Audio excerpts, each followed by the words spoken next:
All right, very good. Thank you. Can people online hear us all right? Just one Yes. person. All right, very good. Thank you, Ryan. So meeting's called to order, and Allison, I'm going to have you do a roll call, please. Vice Chair. We have Ashley Couch as the alternate. Present. Member Hughes, Here. Member Cherry, Present. Member Marbury. Absent, but in his spot, we have Ryan Judy as his alternate. Here. For Rock, Here. Member Bonda, Here. Trustee National Board seat is vacant, so we can have a forum. Wonderful. Thank you, Allison. I'm going to move on to item 2, which is discussion and possible action to hold elections of officers for the Technical Advisory Committee Chairman and Vice Chairman positions effective as of today, since we have some vacancy issues here right now that would last again through the end of the next calendar year or to December 31st, 2023. Mr. Gallegos, would you like to give us an update on this? Yes, Mr. Member Cherry, sir, and members of the TAC. So our current situation is, as of the last meeting at least, was the town of Prescott Valley, and Norm Davis was the chair. The vice chair was Ian Mattingly. Since then, we've had a number of changes take place. So the town, Gilbert Davidson will be the TAC representative, with his deputy Ryan Judy being the alternate. And Gilbert's also let me know that Boyd and Ron will join us as they're available to also participate in the discussion. So in their transition, and then also Ian has communicated with us as the vice chair that he has some personal matters, and he would ask to not, he will continue to be active with the TAC. Today, Ashley is standing in as his alternate. But Ian has asked that not to take on the responsibilities, if you will, of chair and vice chair. So with that said, I have went ahead and looked at the rotation as to where we're at, and I guess a couple of things came up. Number one, based on those moves, Yavapai County would be next in line. So I did ask prior to the meeting if Dan was willing to serve as the chair, and he expressed his availability. If the TAC nominates him and you all vote for that. And then the other thing is that the rotation also would be Frank Marbury as the vice chair. However, I have noted that Dewey Humboldt, with their transitions over the years, have fallen out of the rotation, and did talk with Mayor Hughes, who's more than willing to serve in whatever role the TAC needs. Frank also has a few things he's juggling, so he was hesitant on committing to the vice chair, and also is not able to be here today. So with all that said, to summarize for the TAC, up to you, but my recommendation would be to nominate Dan as your chair and Mayor Hughes as your vice chair for effective for this meeting, and then all of calendar year next year. Any questions, comments, I can answer? With that, I am accepting motions for nominations from any of our members on the TAC. Sure, I will make the motion to nominate Dan Cherry, Yavapai County, as the chair of the Technical Advisory Committee beginning November 3rd through December 31st, 2023, and to nominate Mayor John Hughes as the vice chair of the TAC beginning November 3rd through December 31st. Thank you, Randy. I appreciate that very much. Here. I need a second on that, please. This is Myrna Bondoc. I second. Very good. Thank you, Myrna. Any further comments or discussion before I take a vote? Hearing none, all in favor? Aye. Aye. Any opposed? That passes unanimously. Thank you all. I know I'll serve you well. So at least I feel a little official. All right, moving on to item 3, Title 6 Policy and Meeting Procedures. Allison, will you please deliver your spiel for this?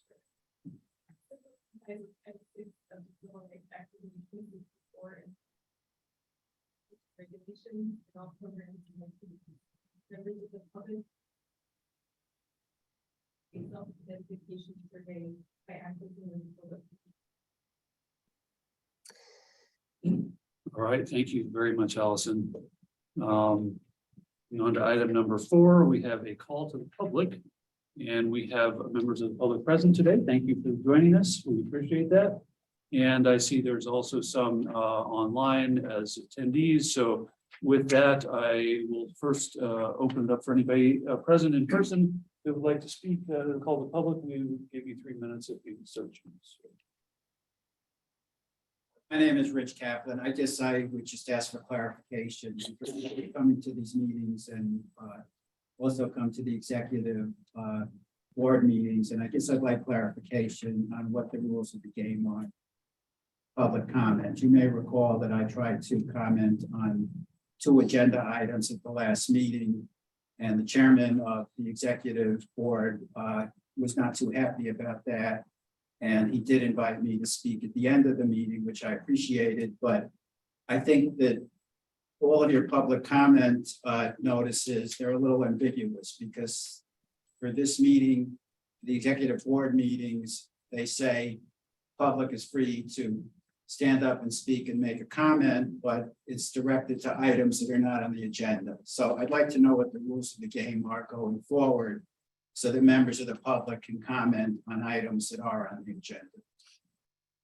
I will provide a brief response to that, even though generally we don't engage on call to the public, but I do think our intent here is to follow open meeting law, and you are correct that if we have items that are on the agenda, I would certainly grant the opportunity to speak during those items if you so choose. But if you have items to address the committee on outside of that, then we certainly open that to you at this time.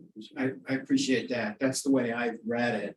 And that's the approach I tried to follow at the executive board meetings. And I would ask that perhaps that can be clarified for the board, because I really don't appreciate that if I get up to speak or if somebody else gets up to speak for an item that's on the agenda, that the mayor of Prescott Valley seems to be very happy to shut it down and say that you didn't speak during public comment. So I'd like that clarified perhaps, or maybe that can be conveyed to the executive board going forward so members of the public can approach this in the with the right approach. Thank you. Thank you, Mr. Kaplan. We appreciate that. And I think I would ask our director of CYMPO to communicate that if at all possible. And I do believe there may have been some communication on that at the last executive board meeting, which may have resulted in the change of course during the meeting. So, but thank you for bringing that up, and we certainly respect that. And I want to be very clear, as the chair of this committee, I hold the open meeting law as being a valuable guidance for us on this, and I certainly do not intend to utilize anything to quiet members of the public. We believe in giving everybody an opportunity to have their voice heard. So thank you. Very good. Anything else from anybody that's present? Yes. Okay, that would like to speak on items not on the agenda for clarification. And how about online? Do we have anybody online that is interested in addressing the committee? All right. Thank you very much.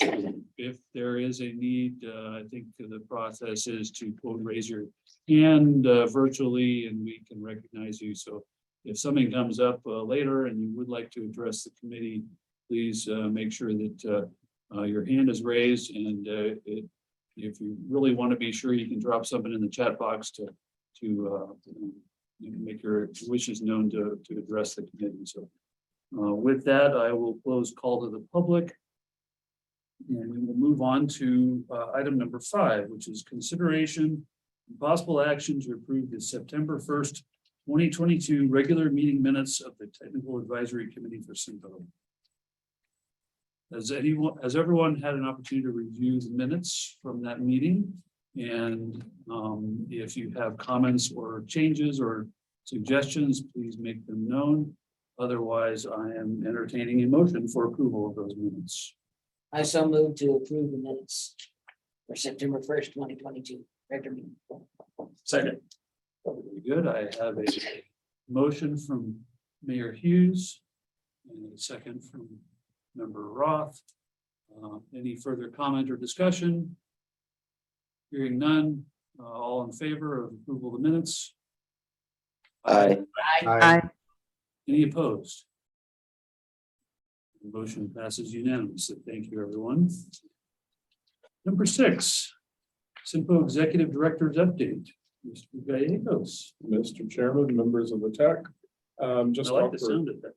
It was a lot smoother than the first time I acknowledged you. I was like, member Cherry, sir. With that said, to the public, we are following up prior to the comment. Allison and I do want to be sure that, again, the language for the agendas, the executive board, the TAC and so forth is as it needs to be. Clarity for full public participation.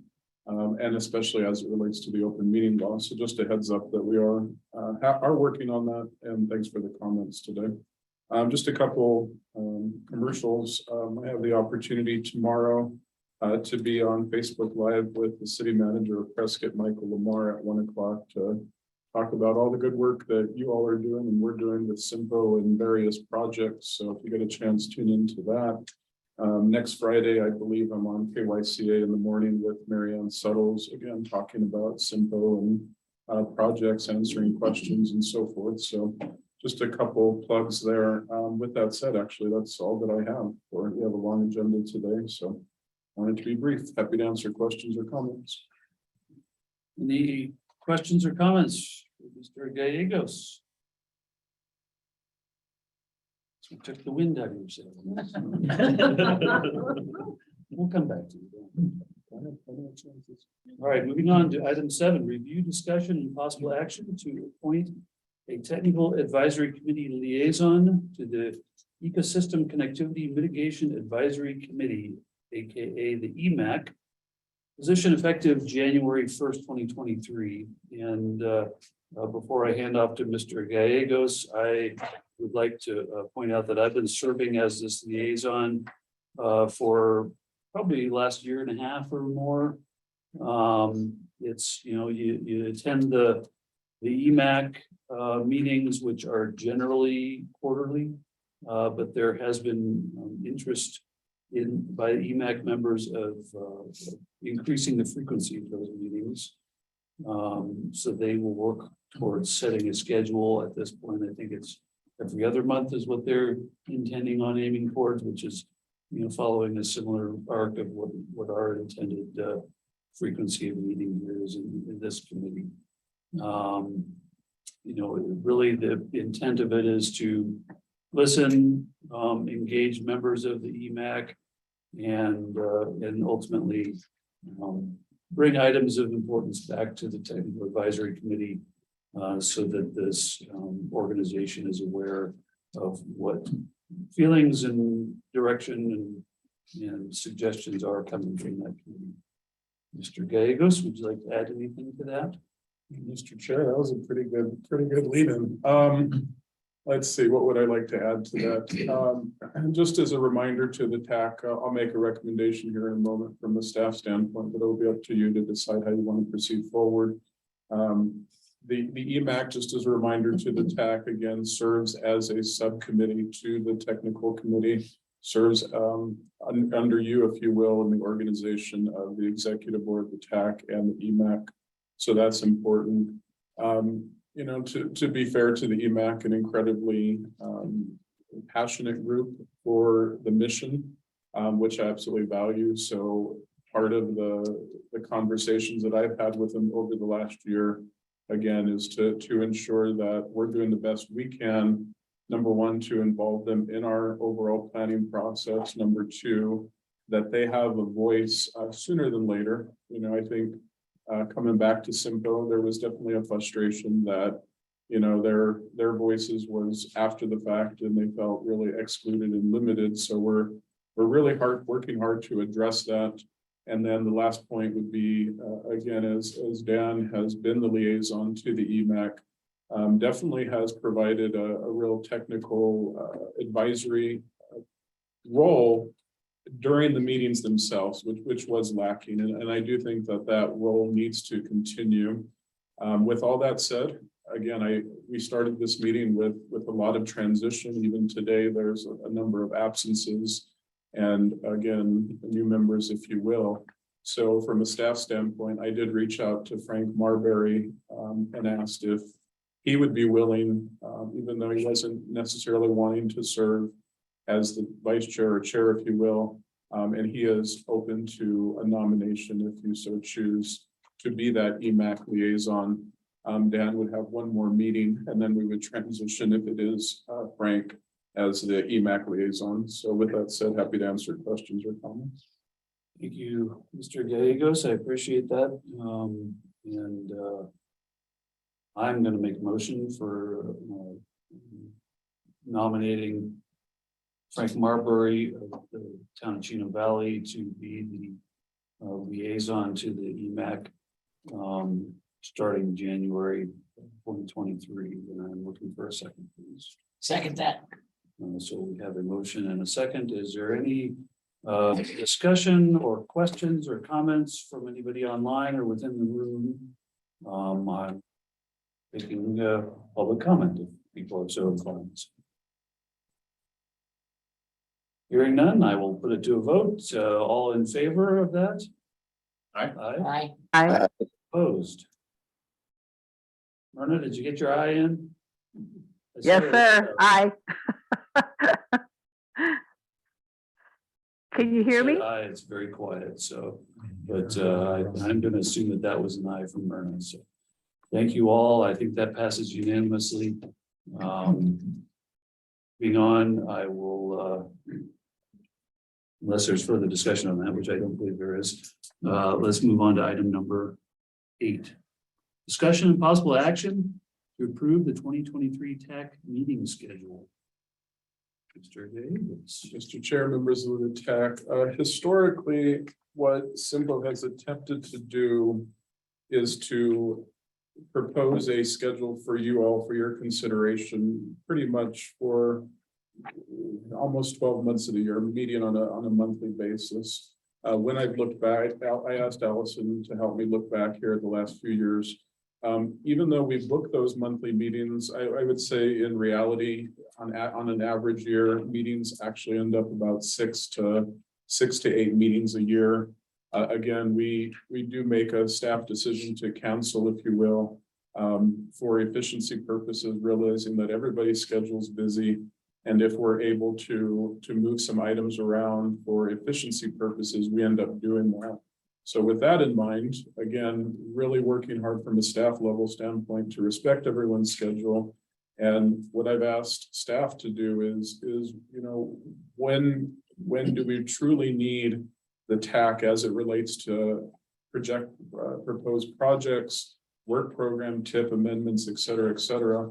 So what you have in your packet is what we came up with. And I have, I guess, 2 questions for you as a TAC is, number one, we were able to streamline your schedule for next year, at least a recommendation for your consideration to 5 meetings, which is almost every other month and even a little bit less.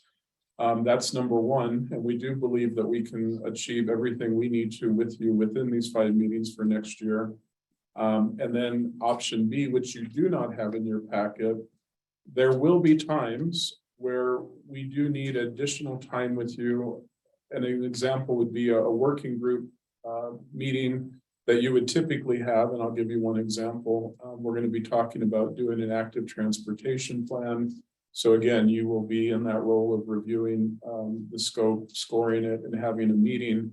So we can do 2 things. You can adopt the schedule as is, Or for your sanity and your calendar and Allison's work, we could still go ahead and reserve your monthly meeting times, realizing that the agenda in your packet is our focus, and then a fallback would be that on those alternating months, if we need to have a session, that it would still be the first Thursday of the month.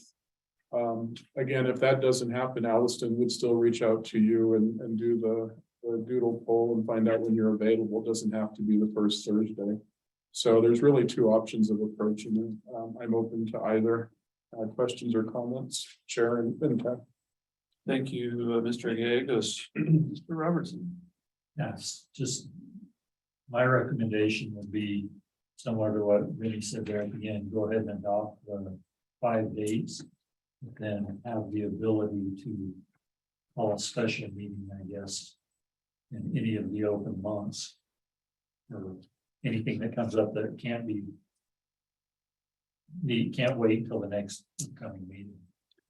Yeah, and I, you know, I'm sure many other members of this TAC are similar, that if you don't have a spot reserved on a calendar, it quickly gets filled. So I'm of the opinion that, at least on my calendar, I probably would just reserve every afternoon on the first Thursday of every month, and I don't object to adopting a little more comprehensive list of meetings, and then we do cancel meetings sometimes. In fact, it's like one of my highlights of my. We get a free hour to do the Meeting cancellation. I love those. Those are like the best. It's like free time. You can go to the playground for pizza. So, you know, while I applaud CYMPO's plan to have 5 meetings next year, I'm a realist, and I know that it never works that way. So my personal thought is we lay something out a little more rigorous, and then if the stars align, we'll cancel some meetings throughout the year and go that route. So, any other thoughts on that? So, it's not a lot of paperwork to cancel a meeting, right? Okay, so I just, try to keep staff at a minimum if we can help them, we'll leave a little time also. But I'm in the same boat. If I don't have a slot in my calendar, it's hard to jockey around. So I agree. I think we ought to keep those dates, but if we can concentrate on the 5, it's great too. So. I see Mr. Couch from the city of Prescott has his hand raised. Ashley, would you like to weigh in on this? Yeah, I just concur with what you said and Can't hear you. the mayor said. We're I checking think to see if you it's, might be muted on our end.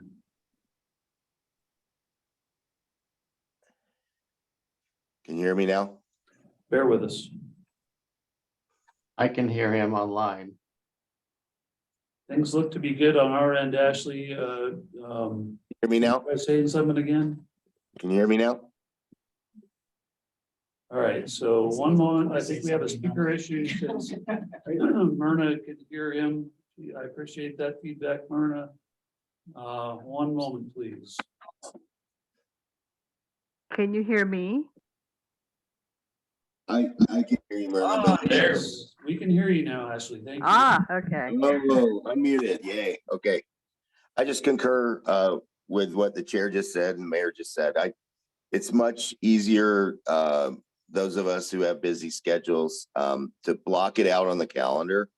And, if it's canceled, actually, that's great because I can actually get some things done during that time. But to try to send around a doodle poll and find a time when, we're all busy, to try to scramble to throw together a meeting with a number of participants of this size and as busy as we are, it's pretty tough to find a time that everybody's available. So I'd much rather just go ahead and schedule on a regular schedule. And if a meeting is not needed, I'm definitely not heartbroken if it ends up being canceled.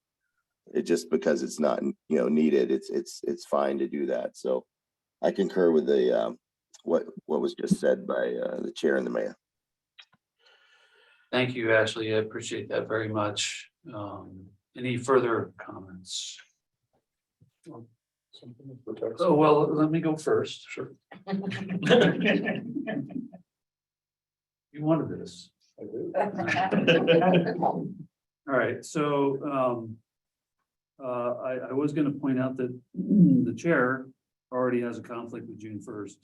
I scheduled my time off way out in advance because it is hard to sometimes work around things, so my feeling is that maybe we can look at a doodle poll or something like that on modifying that if necessary, but I think it's important that we adopt a schedule today, or at least a regular recurrence interval or something like that.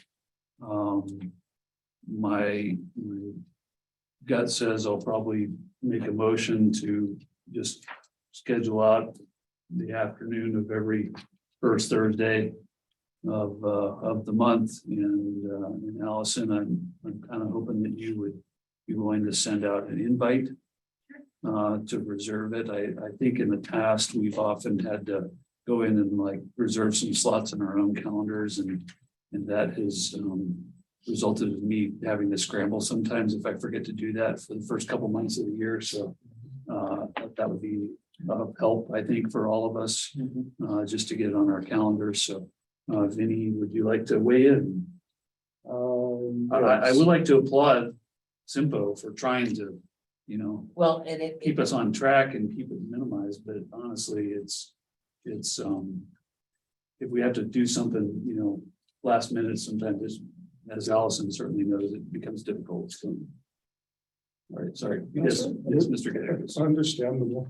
The only maybe question I would ask the TAC is we did make an assumption too, and there is a lot of change here that the first Thursday at 1 p.m. is still good. Mr. Chair, so I don't know if you want to ask the TAC if with some of the. It's good for the chair, so who else cares? We assumed it was all right. I'm welcoming input on the date of the month. So if people have differing opinions, please say so. is it 1 o'clock? I would like for it to be over 3 if we could, because where our meetings don't last more than an hour and a half or two usually. But it's all good with me. I'm easy going.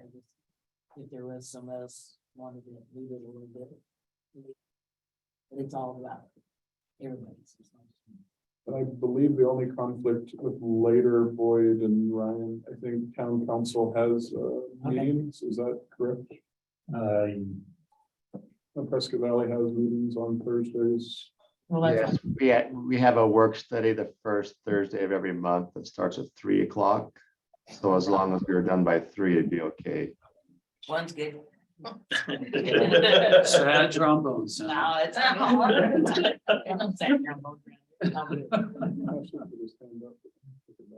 Ashley, did you have further input on that, or are you accepting of what was said? So, The currently scheduled time works for Ian and me. We've made some rearrangements in our departmental calendar to accommodate this meeting, so just continuing the status quo works for us. that sounds good to me too. Right on. Andy, anything? You okay with this? I'm perfectly fine with that. Yeah, I'm much better having the schedule block out and then cancel if we need to. That's much easier to fit in, to deal with. I think I am in support of not having one scheduled for January though. So if we want to, just do every month blocked out location on our calendars, starting with the February month, I think that would be sufficient, and we don't have to look at each other's sorry mugs for the next 3 months or whatever it is. And traditionally, we have tried to not have a meeting in December also. Yeah. So we've tried to traditionally make this November meeting the last meeting of the year as best we can. Well, and of course, if there's an immediate need, we can always put together surprise meetings. All right, so with that, yes. I make a motion Oh, very good. Let's do. to block out the first Thursday of every month at 1 p.m. And doing so, we can cancel and kind of go to the agenda that was on. Second, All right, I have a motion and a second. Any further comments? Hearing none, I will put that to a vote. All in favor, say aye. aye. Aye. Any opposed? That passes unanimously. Ashley, thank you for your comments. Mr. Gallegos and Allison, any problems with making that happen? Great, thank you very much. Moving on to item number 9. View and discussion regarding the facilitating of executive board meeting locations. Yeah.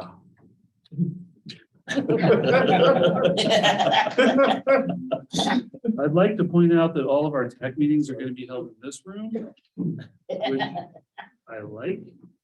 That was part of the selling point in me becoming your next chair, so. Hey, tell us about this Mr. Chair. round robin kind of, it's like you're trying to hide from the public here or something. Mr. Chair, members of the staff, we would never do that. With that said, so what we did at the request of the executive board chair, this past year, Mayor Palguda, we did experiment with something, and that was to have the executive board meetings at various locations in each of our local public agencies locations. Prior to this year, we were at the Yavapai County Board of Supervisors meeting room. So with that said, this will be a decision for the executive board at their next meeting, and I would like to be able to offer them a recommendation with your help. Here's the discussion at hand, though, is the learning experience was incredibly stressful from a staff standpoint that we're not opposed to doing again, but here's where your part comes into it. We're willing to do it again, so long as we can get a greater commitment from you as the TAC representative with your town and the IT audio visual people. For us, if we're showing up once or twice a year, it's definitely a learning experience, and in living in this hybrid world of a group in person, and then clearly, like we have in this meeting, virtual. Obviously, the priority is that we can all hear each other, and that was an incredible headache. So everyone was incredibly hospitable, but it just seemed like there was just always quirks when it came to audio visual situations of visiting these places. So if the board chooses to again visit each of the communities, we need additional help from you, not just a name of who your audio visual person is, but we really need a commitment from you to work with them and staff and whoever the powers are to be, that it's not left on Allison to become a audio visual expert for that one meeting. And I'll just give the example of Chino Valley, since they're not here to defend themselves. And it's a good example of what we have of trying to be compatible with doing the Zoom virtual part to their in-house system. And everybody has different compatibility. Prescott uses Zoom, so for us to go in there, Prescott was really easy to walk into. They had a dedicated staff member that did everything behind the scenes, ran the cameras, the whole thing. Chino Valley, as I understand it, they hire out for that. The person was not available for that. So what we had to do, if you remember the executive board meeting, was we could not use the in-house amplification system. So then Allison brings the CYMPO speakers and microphone system. And I'm getting messages from Gary Knight, who can't hear Mayor Good, who tends to be a little bit of a lower talker. And then, so we're trying to juggle all these different things. So to sum this up, I like the idea. I like going to communities. I appreciate the hospitality and the effort, but we definitely came up short a few times. I appreciate Mayor Hughes in getting ready for us when we never showed up. He purchased a few additional things In our practice run in Dewey Humboldt, it was set up to go very well. And then I think the last plug is we do a practice run with every place. And again, very often those practice runs will go incredibly well. And then we show up and we're like, huh, that's weird. Something like that. And it's not just there. We were at the hotel for the convention and it was the same scenario. They have a full IT department at the hotel and there again, couldn't communicate and it took them like 15, 20 minutes to figure out how we can get our meeting. Yeah, and I truly want to compliment and commend Allison and staff for really doing the behind the scenes. It was a stuff. job. Thank you. And, you know, I'm getting the messages, but Allison's scrambling around to try and push buttons like she just did a few minutes ago. And so all that to be said, you have a spreadsheet. We don't have to go through it. It's what Allison's working on for each of your areas. My comments to the board will be that we're more than happy to do this, but I don't necessarily want to relive what we did this past year. And then I'm starting the conversation with you as a staff to your fellow IT, AV people that you may or may not have. Again, if we come to your community, can we have a commitment from you as best you can to work with us to make the hybrid meetings go off as efficiently as possible? And again, Allison provided you kind of the mixture that like the county uses Microsoft Teams, which isn't compatible with Zoom. And then there's just a bunch of other details. So that's what we're going through, Mr. Chair. Happy to take questions, comments, or if you have a recommendation to the board that they consider remaining in one location or they rotate with your help from an audio-visual standpoint. So, Thank you, Mr. Gallegos. sure. Ashley, I see you have your hand raised. By all means, please share your thoughts. Thank you. I just wanted to let you know that pursuant to a decree by Mayor Good, I'm being a little sarcastic there, but we will not be using Zoom anymore in the city of Prescott. We're going to be using Microsoft Teams exclusively. And that includes all meetings in the city, including boards and commissions, mayor, and council meetings, internal staff meetings. Now, this is a little different situation. This is a CYMPO meeting that you would be using our equipment for, but we will not have a license. If you are able to log in and use your license on our equipment, you're welcome to do that. But I just wanted to say that's perhaps an additional complicating factor that is new as of yesterday. Thank you, Ashley. That's good to know. We didn't know that. Thank you. But it sounds like the equipment will still be there and functioning. It's just you guys aren't going to have a license with the city any longer, which is probably Our licenses are being discontinued immediately. So yeah, you'll have to log in on your license. I'm sure that can be overcome, but it's just an additional complicating. It's exactly the same as what's going on right now here. Yeah. I mean, the county certainly is committed to Teams, and Teams has functioned fairly well for us. I can't say it's perfect, but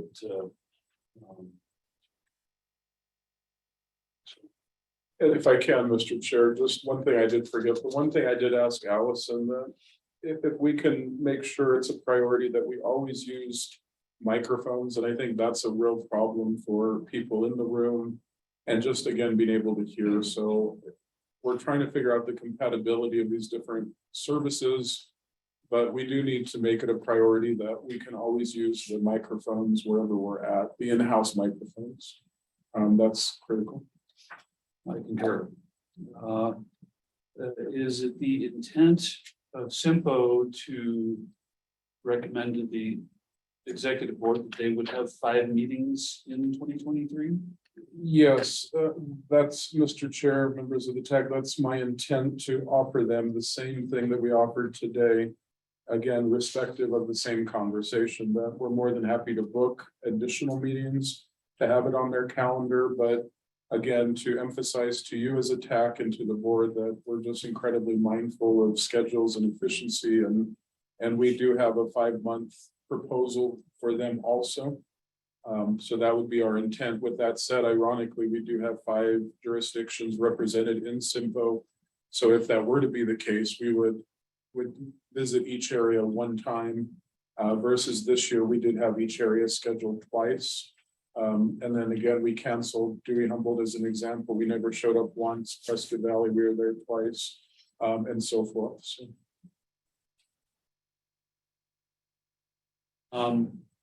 Any further thoughts from members of the TAC? Or CYMPO staff? Or anybody online? The CYMPO staff part, Mr. Chair, is just again, I need to hear from you as a TAC that you have some trust in your working with your fellow staff members of your IT team, that they would commit to assist this of happening. And if for whatever reason, if that's not a possibility, then I would not recommend to the board to visit the community for a meeting, if you will, or rethink that. Well, I can't speak for other jurisdictions, but I can say that I think CYMPO has a good relationship with the Yavapai County ITS department, because you guys have seen it, and there's an expectation that they provide that service. So if they're not, we have bigger issues. So my personal feeling is if the board's looking to do one spot as opposed to rotating around, yet the Pike County makes good sense, and we've achieved that before, and it was very successful. But if the chair, vice chair of the executive board would like to continue rotating, I realize that adds in complexity and complications, but it may be a better thing from a regional standpoint as far as public participation and making the agencies feel like they're part of something greater. So by all means, if the executive board wants to continue, I do hope we get this service meeting to make it happen. Yes, Mr. Vice Chair. Yes, Dewey Humboldt, when this was coming about, took the initiative to buy the same systems that CYMPO had. So we were not there, but we are there. So we're all in favor of it. And we do also hire out our IT. But that being said, with the same systems, I don't think there's a big problem. You can dump it on Allison. No, because my staff does all of our meetings and we're using the same system now. So Beth's got it under control. But from another standpoint, I think from those rotating meetings, I think it was bringing a little bit more awareness to CYMPO in those towns that we don't really get. And I feel for people that have to travel and try to do the things that we're not all comfortable with. So my opinion is that we're willing to step up and take care of it on our end and make it as easy as we can for you. And from the looks of it, looks like we're doing this meeting right now through Zoom on Microsoft Teams. So Prescott would be kind of a similar scenario. It's just whatever the staff wants to do is my main goal, because you guys work the hardest, and if it's uncomfortable, I'll back you 100% not to do it. If you're okay with it, you got my blessing also. I just don't want to put more stress on the employees than they need. Thank you, Vice Chair Hughes. Any other thoughts from other jurisdictions? Hearing none. I believe action is required on this, so appreciate everybody's input and support, and we will move on with the agenda. Item number 10. Introduction of scope of work for active transportation plan. Mr. Gallegos or Ms. Stotler? Mr. Chair, members of the TAC, I'll kick it off and then kick it over to Bryn on this one. So if you remember, several months ago, the idea that I came up with was to go ahead and attempt to do a bicycle pedestrian plan. In order to do that, we thought, there was some grant funding opportunities through ADOT, which we were successful in getting funding for it. As we continue to have different funding sources, short version is we have about $200,000 right now available to do a bicycle pedestrian plan, which we are calling an active transportation plan. With that said, I've asked Bryn to go ahead and be the project manager of that. And she'll walk you through what her and I have been working on the last few weeks to develop a very initial draft scope for the central Yavapai region of what a bicycle pedestrian plan or an active transportation might look like. To the best of my knowledge, number one, CYMPO has not done a plan specifically like this. We have definitely acknowledged the multimodal aspect within the regional transportation plan. We've definitely acknowledged it within previous safety plans, but we've never focused solely on these particular modes of transportation. And we think this would be a good opportunity to focus on evaluating the central Yavapai area for it.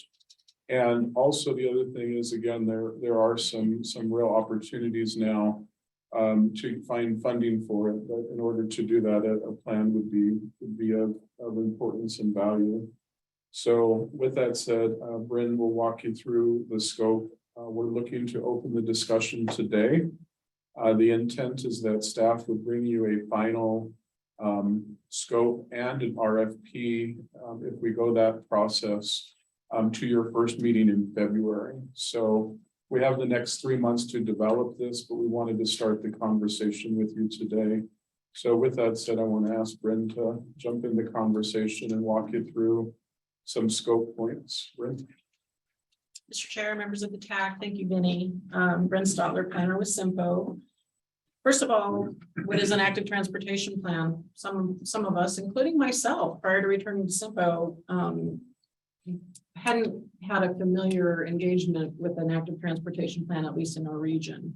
So very simply put, this is a plan that examines our multimodal transportation. That can be bicycles, pedestrians. It can actually also be equestrian. It can involve technology, e-devices that people are using to travel.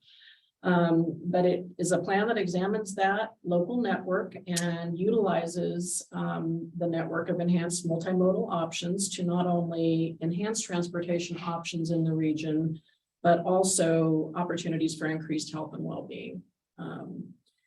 Sounds like fun. And I think it'll be a fun thing to study. The draft scope I'm referring to currently is a mini scope. We're basically organizing an outline, and it includes some things that we've seen in most plans, goals and vision, setting forth an inventory of what currently exists, looking at origin and destination. Where are most people traveling from? Where are they traveling to when they're using multimodal transportation? We want to look at land use and development planning, because this gives us opportunities to, a phrase that's been used is bake in the multimodal options, transit stops being a part of that. So when large master plan development occurs, we want to be involved in those conversations so that we catch the development at the right point in order to incorporate multimodal options. We obviously want to look at safety, and this is a big feature and function of active transportation plans. We have a safety plan ongoing right now that will identify where bicycle and pedestrian issues are most often occurring. And of course, we would want to look at strategies to mitigate those safety issues and also increase safety in other multimodal settings. We want to look at schools. Most of us that work in planning are familiar with safe routes to school, and schools place a special focus on multimodal options because in communities where children are close enough to school campuses to either walk or bicycle, we want those thoroughfares and ways to be safe. We want to look at establishing a complete network. So where we look at our existing inventory, we continue to flesh out new opportunities to enhance the network and make it a more complete system. Part of that is identifying the gaps and the opportunities. Finally, at the end of a plan, you typically create a list of viable projects that are valid needs and that are achievable. It's no fun to work with a project list that is not achievable. So we would be focusing on those aspects. We don't want to dismiss the fact that technology has entered into our multimodal transportation scenarios. Many people are owners of e-bikes, myself included, just a new owner and kind of getting used to it. But what I'm realizing is that I live in a city, I live in downtown Prescott, that is not really well suited for these varieties of transportation. So we want to look for in each of our communities in the region how to more fully flesh out the multimodal transportation network. And we want to take into consideration that people are using these other devices, not necessarily as a focus of the active transportation plan. Perhaps we look at technology and do it, you know, an enhanced view of that and incorporate some aspects of that into the plan. In addition, we look at implementation when we're working with a project list. So we do want to make sure that we've got things prioritized and implementable.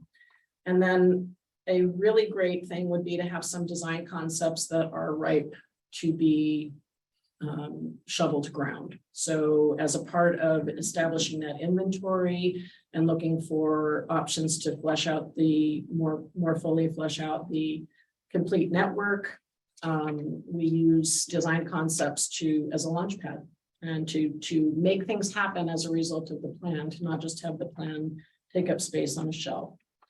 One thing that wasn't included in the draft scope provided to you, but I've added, and this just comes as a result of Lindsay and Vinny and Allison and myself doing a ton of grant-related research on funding that is currently available through the IIJA, the BIL, all of the new bills that incorporate transportation funding. We need to look at an equity analysis. One of the primary goals of an active transportation plan is to focus on areas where either low-income or disadvantaged communities, and we know that this typically is more urban related, those residents are less likely to own vehicles. So we want to optimize their choices and opportunities to get from place to place with less headache. Again, the timeline, we're looking at fleshing this out a little more fully between now and your February meeting. We anticipate probably going the RFP route and hope to select a consultant in the second quarter with a notice to proceed in early summer of 2023. The plan will take about a year to completely come to fruition. And at that point, we'll have some really actionable things in the region on active transportation. Something else that came out of some research that we did this week is that under the bipartisan infrastructure law, the BIL, there is a sector of guidance to improve safety for vulnerable road users, and active transportation certainly falls under that umbrella. We know that because we've heard about roadway deaths and pedestrian deaths, and in particular in Arizona, it seems to be one of our issues that we need to pay more attention to our vulnerable road users, pedestrians, cyclists, even people using accessibility devices. And we want to make sure that we pay particular attention to those groups when we are scoping and working on this plan.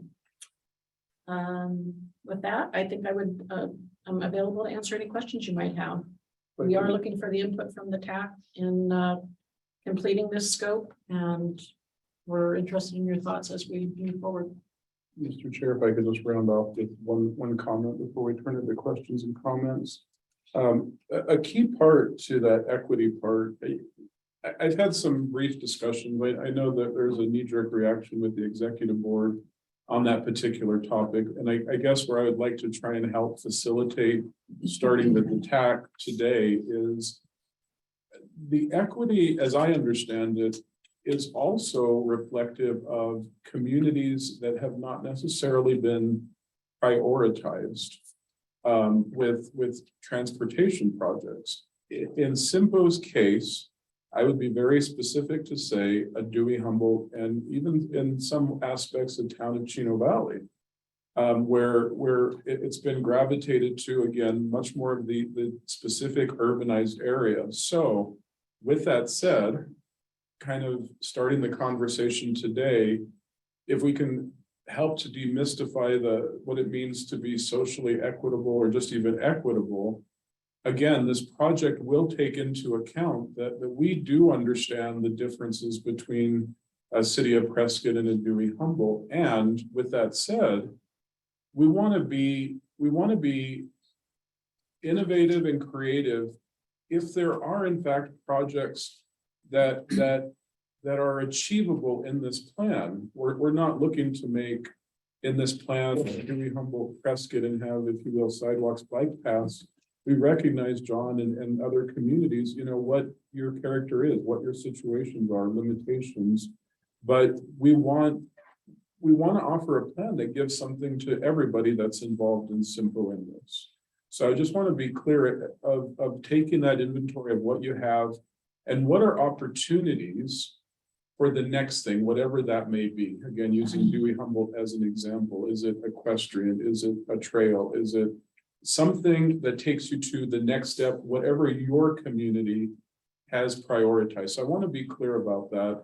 And again, that equity could provide opportunities for Dewey Humboldt, Chino Valley, even unincorporated Yavapai County in some aspects. So now with that said, Mr. Chair, happy to take questions and comments on this initial draft scope. Robertson, yes. Yes, I just wanted to get a little clarification if I could. Are we looking more specifically at multi-use path type thing, bike lanes? Are we including sidewalks? All of that. The whole aspect. All of that, yes, and Anything to move the people. Mr. Chair, members of the TAC, as you scan the local horizon and look for these facilities, there's not a lot that is readily visible. Multi-use paths are something that, as I've been spending a lot more time in Phoenix with my parents, I realize that almost all community master plan communities down there have one, and it's something that I feel like we're lacking up here in master development plans. Prescott Valley obviously has their multi-use path that was created during the ARA years, and that's a great option.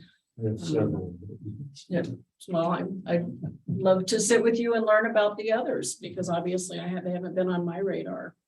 But yes, the inventory will entertain all of those facilities, whether they exist or not. Sidewalks, whether they exist or not. Pedestrian crosswalks, whether they exist or not. So that is where you start from. You have to identify what's here before we can identify where the gaps are. And one other aspect to this too, as a group, we need to be progressing along that the uniqueness of this study. Let's use the regional transportation plan as an example. There's a regional network in there that clearly we have the highway system, and then we have things like Glassford Hill, Willow Creek Road. And then we collect data on other things, but we don't really spotlight anything less than that, if you will, in the network. In this case, though, it's slightly different in that we're not necessarily looking at a regional bike path. We're not looking at a regional pedestrian infrastructure. We're going to attempt, if we can, to capture the entire network period and work again directly with Boyd and staff to say, what's your inventory, and provide recommendations back. And from a regional standpoint, if there are projects we can assist with, but this is a slight departure in a good way.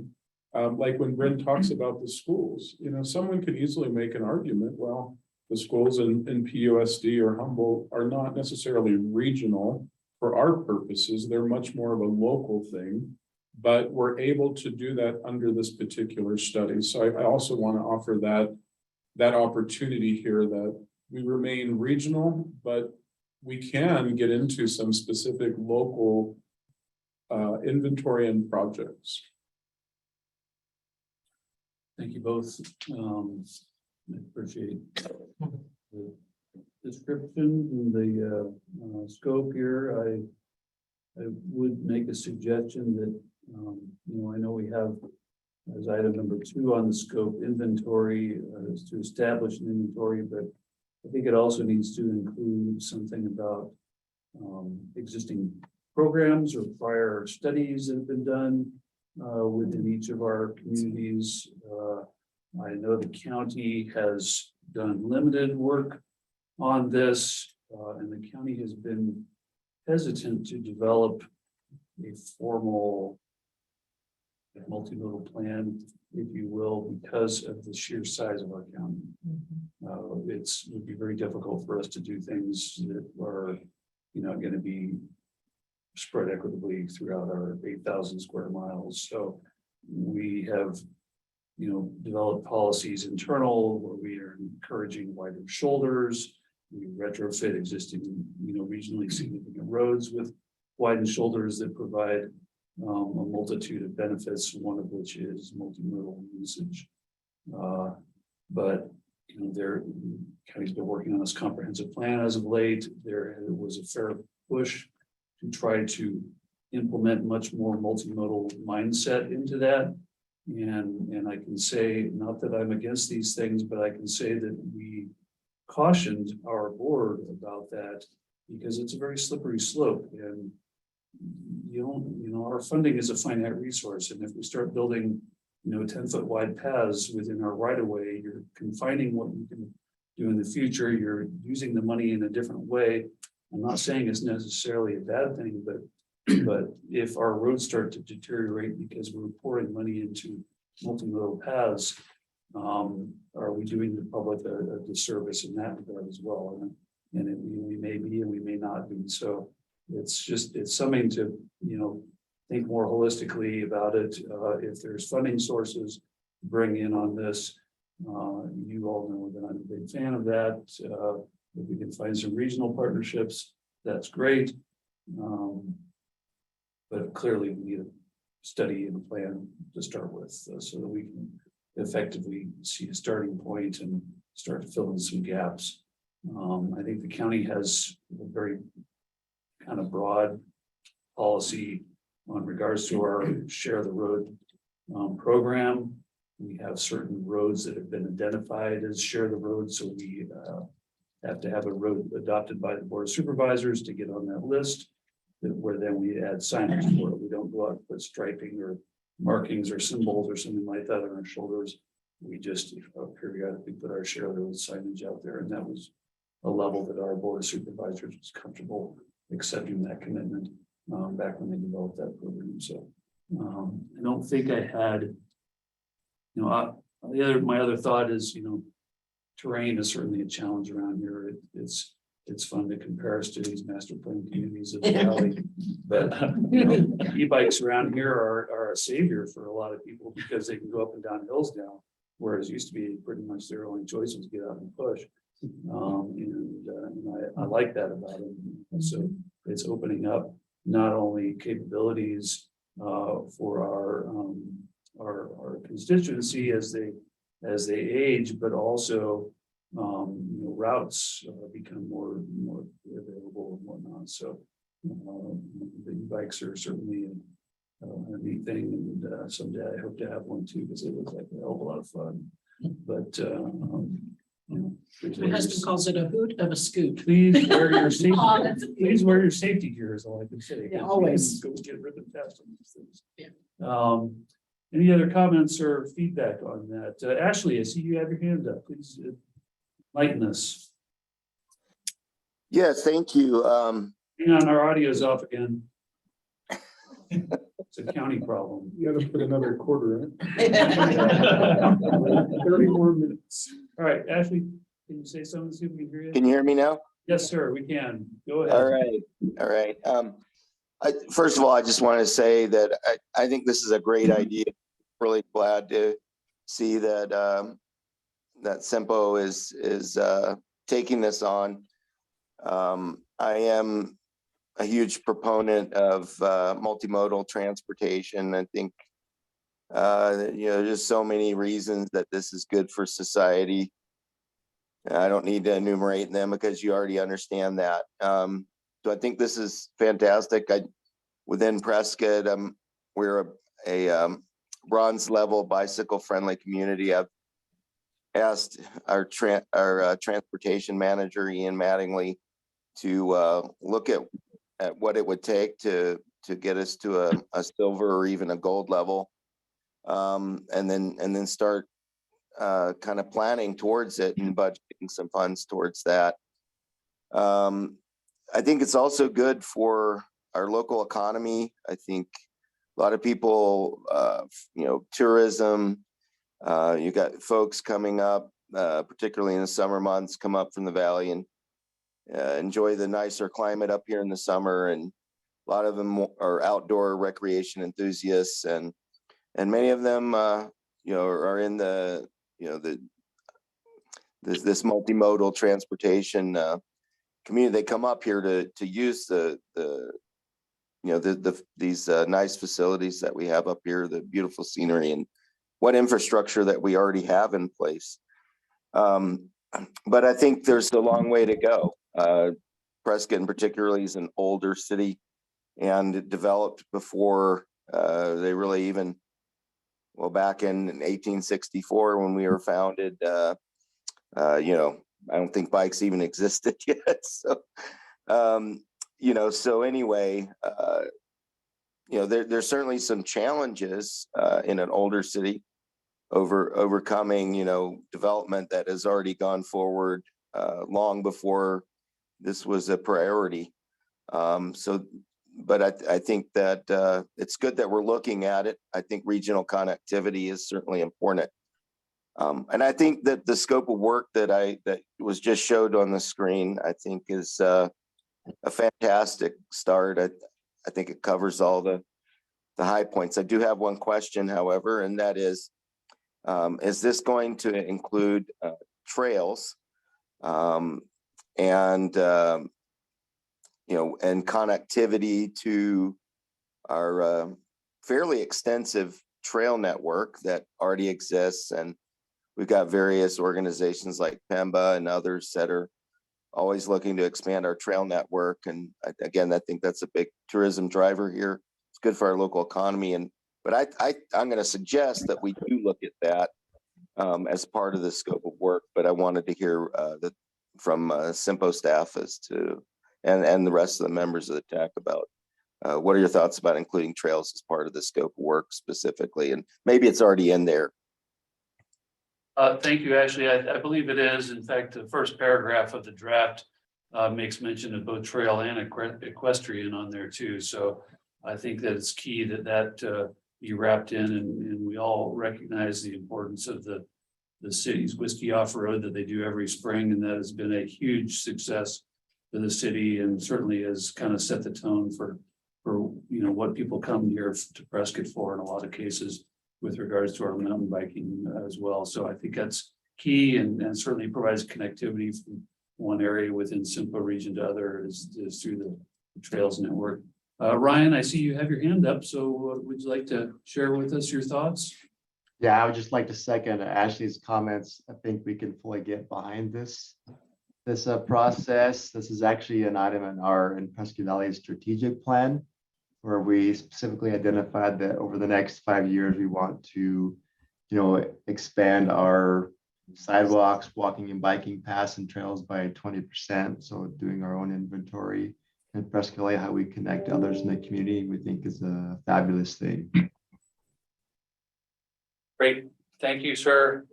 I did have a question about funding. Is this, what funding source are you proposing to use for this?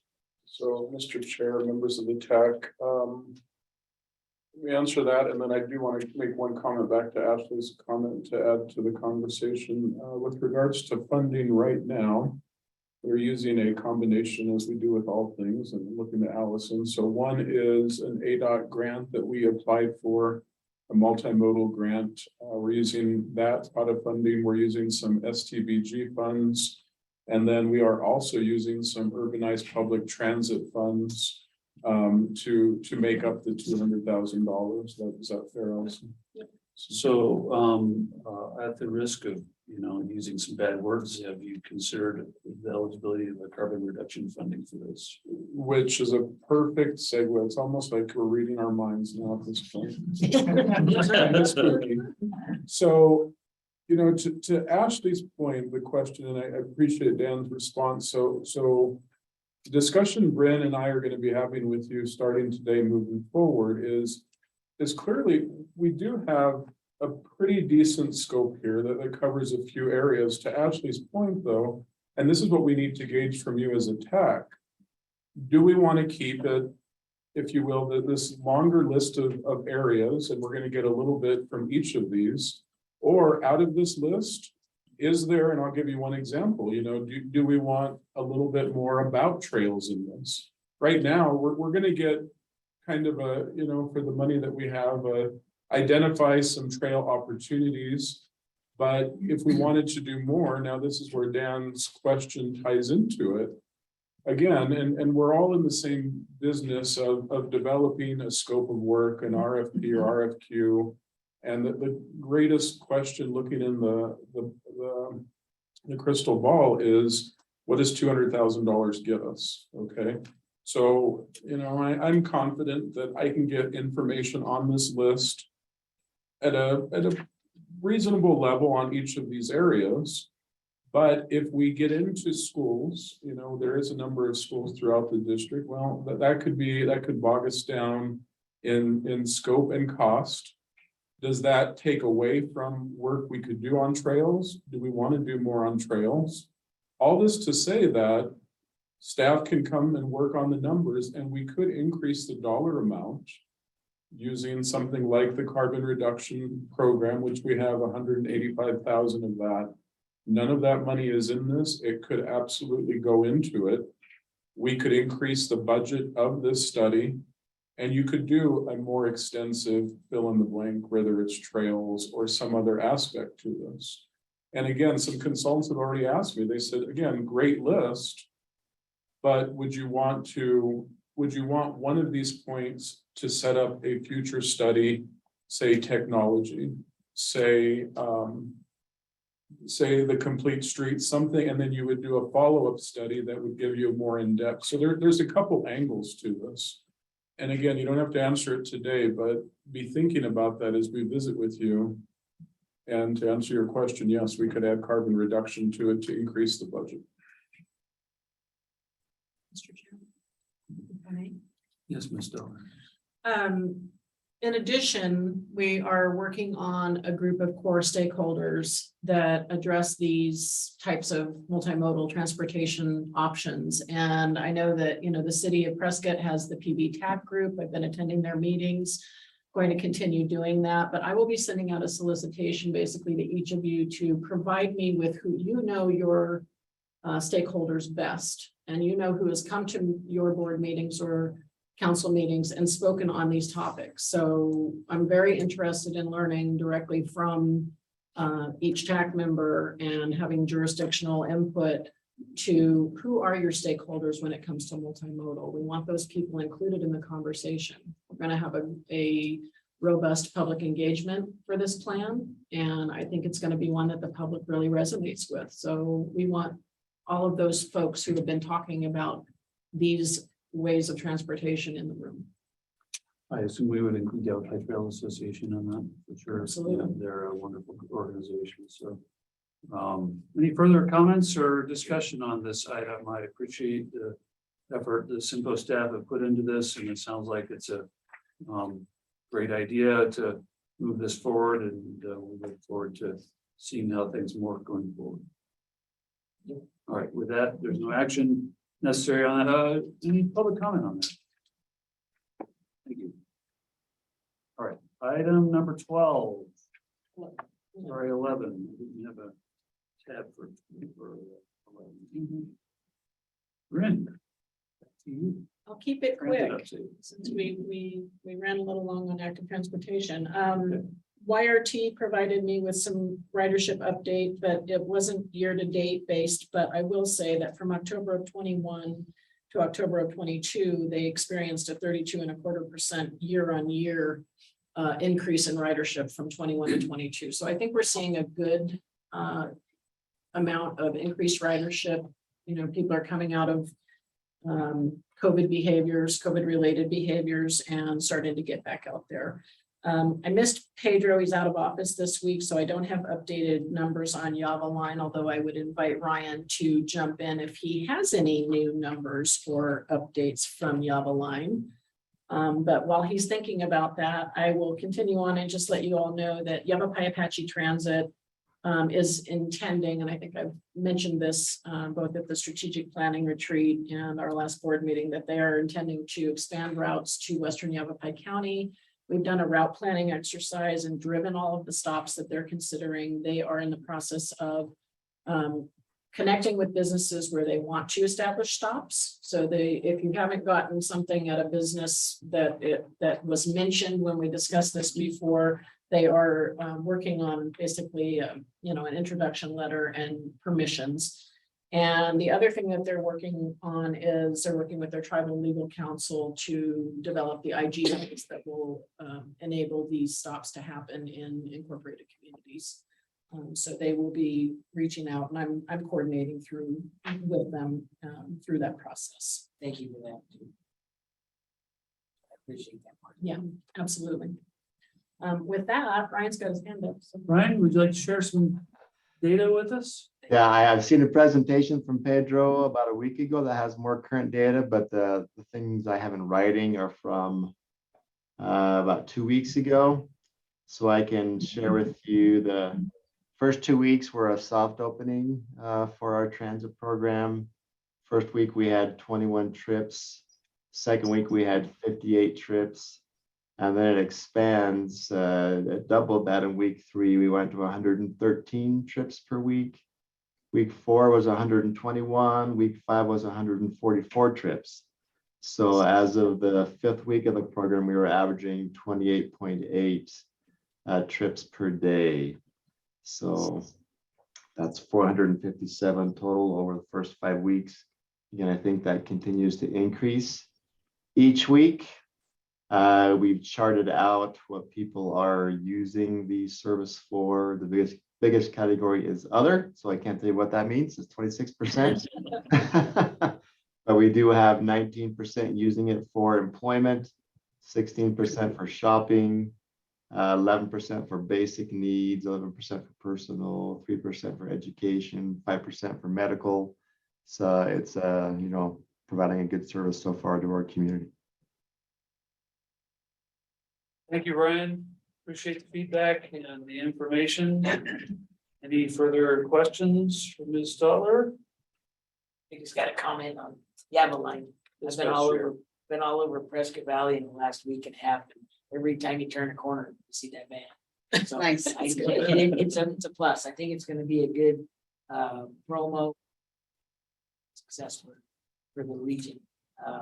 It just, since we're about it, listening for it, it's just every time I turn on the street, the van's there or the little van's there. So it's working. It's got us all. Great. Good. All right. Thank you. Appreciate the updates. Now item 12, review, discussion, and possible action. Recommend a 12-month extension of the professional services agreement with Sparklight for the distracted driving education campaign. Mr. Gallegos. Mr. Chair, members of the TAC, I do find it ironic that I'm transitioning the TAC to Lindsay, and last meeting, I think we had her name on every item, and so far, I think I'm up to number 12 with my name. So I'm very grateful. This is, I think, my last item to you, and then Lindsay gets to take it over.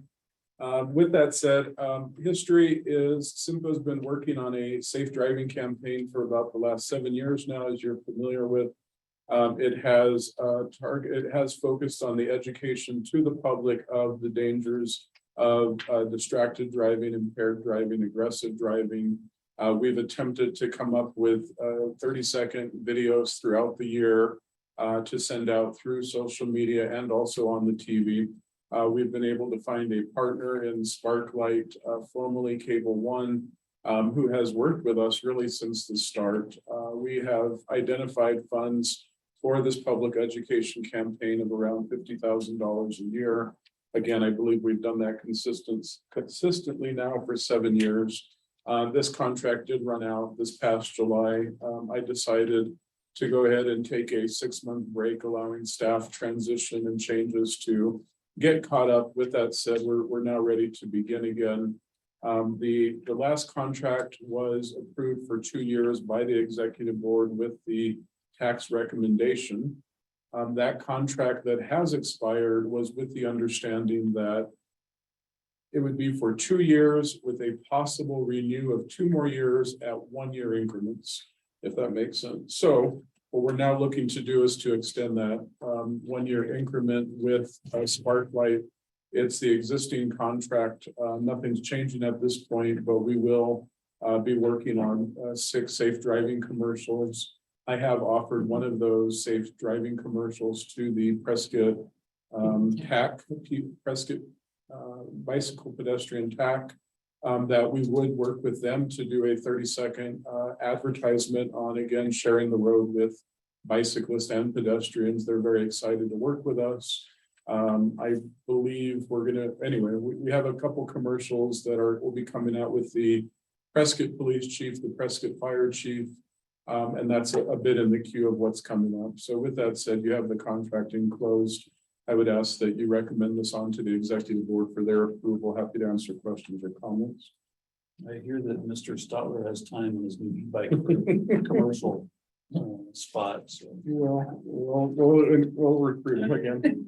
He may have already had his day in the sun. He was a big star back in the day. Yeah. I mean, we needled him endlessly in the office about it. Yes.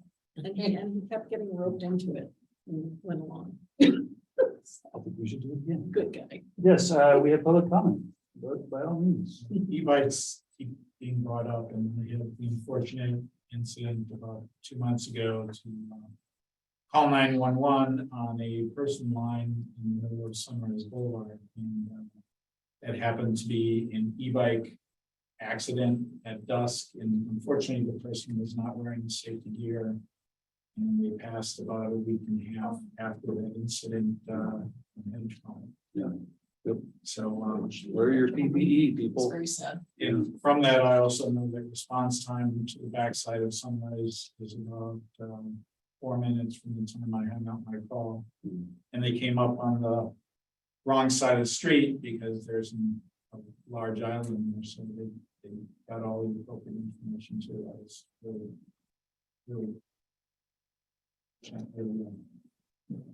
just seems that the lady inevitable incident.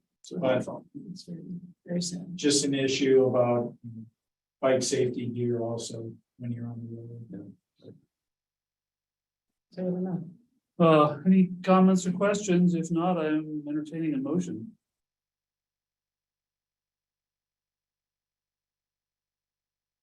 There's motion language in your packet if anybody needs help. No, so. I make a motion to send this on and to the board for approval.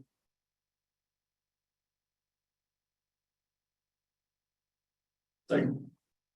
That second from you? Yes. All right, thank you, sir.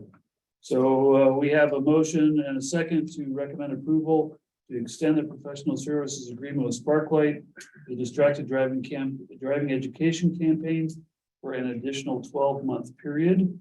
Any further discussion? I call for a vote. All in favor? Aye. Aye. Any opposed? Thank you all. That passes unanimously. Moving on to item 13. Update of the Sundog Connector Design Concept Report and Environmental Overview. Ms. Post, we've been waiting Thank you, Mr. Chair. patiently to hear from you. I've been waiting as well. Normally I take off my mask when I speak, but since we're in a triple demic, I'm gonna leave it on. Do let me know if I'm not speaking clearly. We have very brief updates for the next 2 items, so I'll go ahead and get us back on track.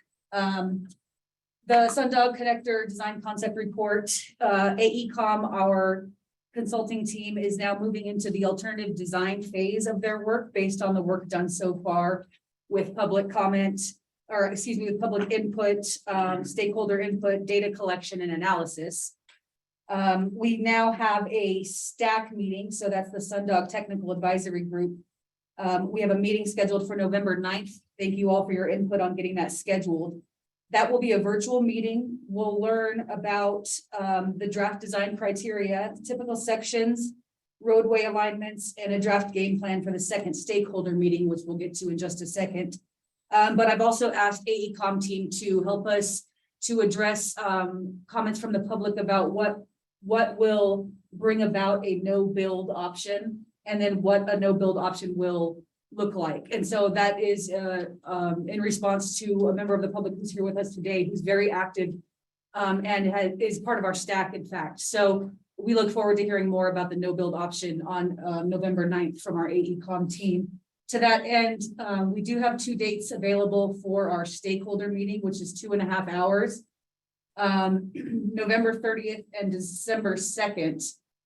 Since I have you all with me now, I just ask that you consider those 2 dates and let me know if one favors the other. You can certainly call or email me.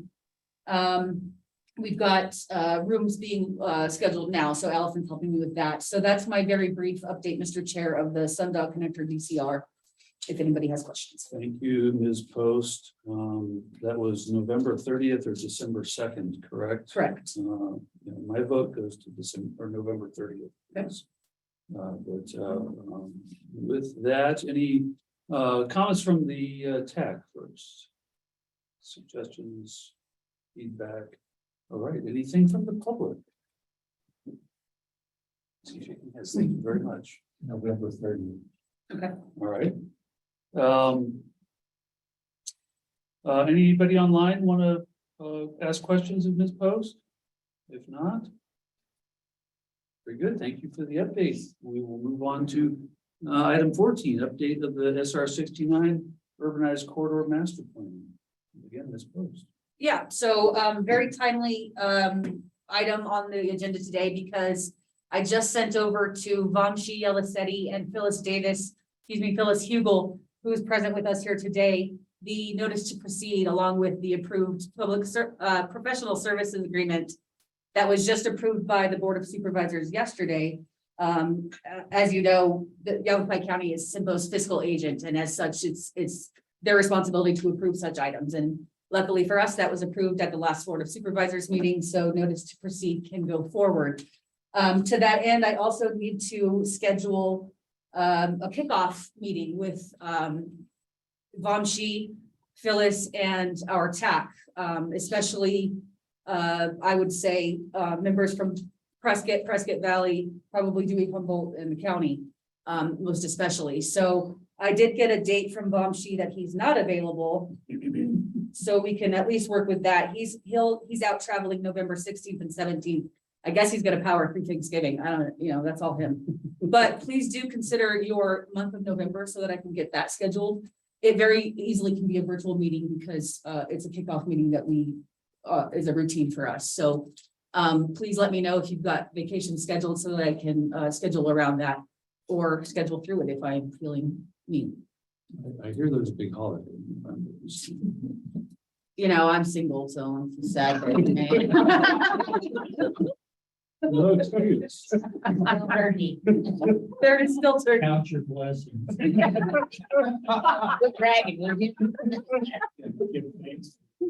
Well, I might advise that we send out a doodle or something like that to see if we can nail down some times. I mean, it is already what is it? It's the 3rd of November. Yeah. So Yeah. It gets hard getting things booked, a few weeks out sometimes, especially with the holiday moving. So probably the sooner the better in regards to seeking a time. I am fully supportive of a virtual meeting for that kickoff. I think that makes sense, and it should be a fairly straightforward process, I would think. Yeah. And Phyllis, thank you for joining us today and listening in. If you have anything you want to add, please let us know. I realize you're just not a panelist at this point, so raise your hand if needed. But but that's not a request. It's just if you have anything to add, so. With that, any further comments, suggestions, feedback? Hearing none, I'm going to move on then, because this meeting is taking some time, and I apologize for that. I had some momentum early on and it all got dashed against the rocks. So, That's the way it works. yeah, so number 15, ADOT Long Range Transportation Program presentation. We have this assigned in this post, and I see Jason joined us as well. So which of you would like to hit the ground running here? I'll go ahead and introduce Jason. He's been waiting patiently. Thank you so much for joining us, Jason. This item is on our agenda because several weeks ago, Jason had sent out a long-range transportation plan survey to stakeholders. And so since then, he's been making the rounds throughout the NPOs and COGs in the state to present on the long-range transportation plan program. So I want to go ahead and open it up to Jason. I do realize that Jason had initially, it's a 15-minute presentation. We accounted for that when we made this agenda, Jason. I do realize that you also have available a shorter presentation. So I do want to offer you your full-time allotment if you need it, and just knowing that you had that alternate presentation. So I'll turn it over to you, Jason, from here, and take it away. I see Jason provided a link in the chat. I didn't know if that was intended to be pulled up as part of your presentation, Jason. Oh, no, it's not. It's just the link to the public survey that Hold on. Our amped off again. was talking about. Yeah. And I will do the abridged 5-minute update. Because I don't want to steal time from my colleague Mark Hanega with the off-system bridge project program. Mr. Chair and members of the TAC, thank you very much for the time. Really, truly appreciate it. So with the update for the long-range transportation plan that we're doing for ADOT, so in accordance with the state and federal requirements, ADOT's responsible for updating this long-range transportation plan every 5 years to reflect changing transportation challenges and conditions. And so with the way that ADOT does their long-range transportation plan, it's not a project-oriented plan. Rather, it's a policy document establishing broad goals, objectives, and strategies to work towards the vision of Arizona's future transportation system. So this update that we're doing is going to build upon the foundation of the last long-range transportation plan update. That was adopted back in 2017, while adding elements that have changed since its adoption, such as the new requirements, regulations from the recently passed IIJA federal transportation bill. In addition, this update is going to incorporate new performance data and trends to ensure that the long-range transportation plan provides a level of adaptability in the face of identified changes. So key to this effort is not just to balance the technical approach that our consultant is taking with this study, but also the stakeholder outreach and information that we received, not just from our MPO and COG partners, but also from the public. And that actually will help us in both terms of process and outcome of this long-range transportation plan. So right now, our draft long-range transportation plan is due to be complete by February-March timeframe of next year. And the deadline for our final long-range transportation plan is by May of next year for adoption by the State Transportation Board in May or June of next year. So currently, our consultants are working on the multimodal needs analysis and revenue projections. They'll be working on that and for kind of the rest of this year, and hopefully, and to have the working papers done with that by January and moving forward there. So, as the chair mentioned, Dan mentioned, the link for our public survey website is in the chat. And that public survey website, the public survey itself will be running till December the 21st. This website will serve as the platform for our stakeholders and for the public to get more information on the long-range transportation plan and input any of their comments, questions, priorities regarding this plan process. So in addition, this public survey website is going to serve as the repository for completed long-range transportation plan working papers and accompanying some summary sheets, like 2 to 3 page bullet point reports of the said working papers. We understand the public doesn't want to read 100 pages of revenue analysis, so we'll break it down to 2 or 3 pages summary sheets for each of those working papers. So the other thing I want to mention is that in-person meetings for the long-range transportation plan will take place in February and March of next year. The city locations for these in-person meetings will be Tucson, Phoenix, and Flagstaff. Dates and times and locations to be determined. And additionally, there will be a statewide long-range transportation plan virtual meeting during this time frame also. Again, date and time to be determined. The other thing I wanted to share too, and this is specific for CYMPO staff, for Vinny, Lindsay, and you know, so and Brent's, if we are going to have a meeting at the end of January prior to the in-person meetings, just for our COG, MPO, and tribal partner planners.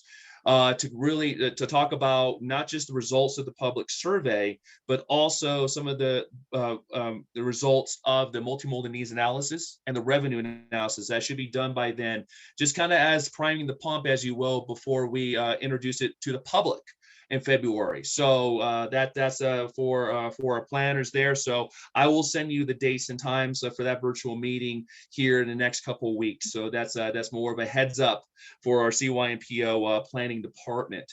So that's the very brief 5-minute, 3 to 5 minute abridged update for the long range transportation plan. If you have any questions outside of this meeting on this process, feel free to contact me. I will put my contact information in the chat.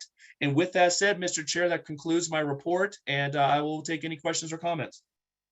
Thank you so much, Jason, for your abbreviated update. That is helpful for us to remain on track here. And with that, I ask anybody that's either online or in the room here, whether they have questions for Mr. James.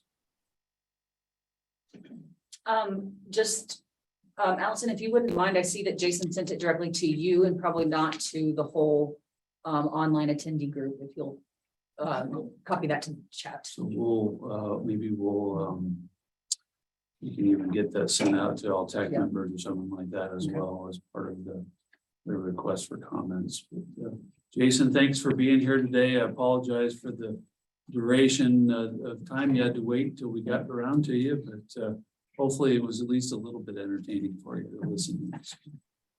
Oh, absolutely. Thank you for your time. Appreciate it. Thank you. With that, no further comments, I presume. Hearing none, we will move on to item number 16, the ADOT off-system bridge preservation program presentation. And Mark, you're on the list here, but I'll give Lindsay an opportunity to give you an introduction if she so chooses. Sure, thank you. This item is a follow-up from an email that I sent out to the TAC about this. It was on October 11th.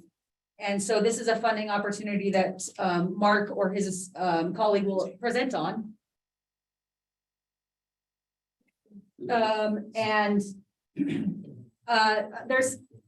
This might be a good opportunity for us, especially with the EMAC group. I don't know how much it seems like a broad funding opportunity with preservation and maintenance projects eligible.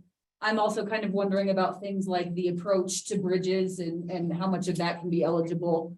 EMAC would have an interest in reviewing aquatic connectivity if it's a bridge over a culvert or something like that. I realize it's a lot less sexy than a wildlife bridge, but at least we can get some of their advice on that. So I do want to turn it over to you, Mark, for a presentation on the off-system bridge program. Oh, hold on just a second, Mark. It's either us or you. Hold on. There, I think Yeah, there I'm we go. unmuted now. I was double muted, not sleeping, Yeah, I hear ya. listening all along. But I'm happy if you guys don't mind, Lindsay, pulling up the presentation and operating it from your end. Sure.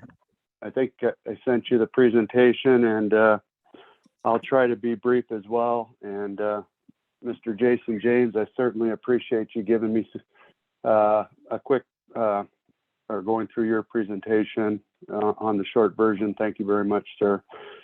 And I will try to answer some of your questions, Lindsay. Okay. So, good Can everybody afternoon. online see the presentation, or Mark, can you at least see it? Yes, I can see it. I have a hard copy anyway, but we'll go to slide, next page, please, and I'll jump right in and feel free to ask questions as we go or save them to the end, whichever your preference is. And as I said, Lindsay, I'll try to answer some of those questions. The purpose of this presentation is really to assist local agencies and tribal governments with ADOT process for federal funding of the off-system bridge.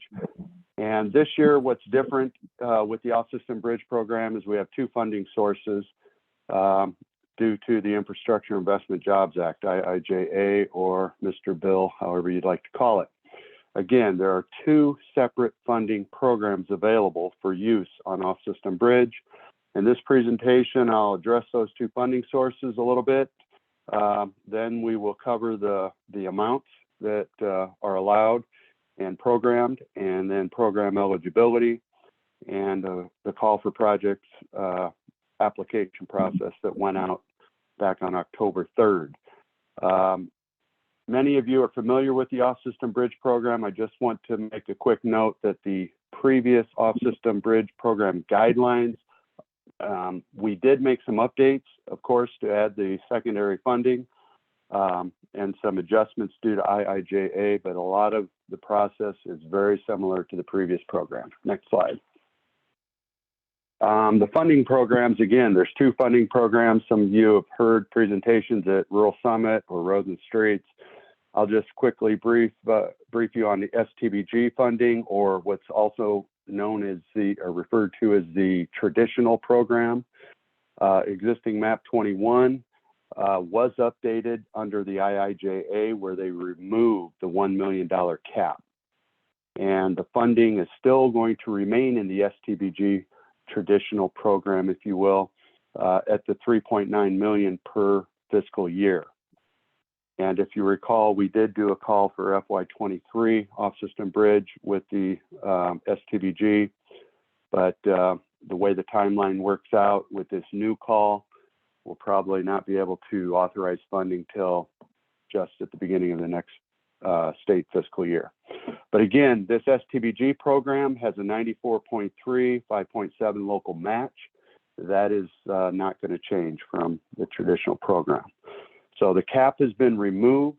The amount programmed for the entire program is 3.9 million, and the local will be required to have a 5.7 match. Now, the other program, BFP, another acronym, I guess, or Bridge Formula Program, was signed into law, of course, back on November 15, 2021. We've been trying to implement this IIJA. That's what's taken some time. We get, basically, there's no cap on this program.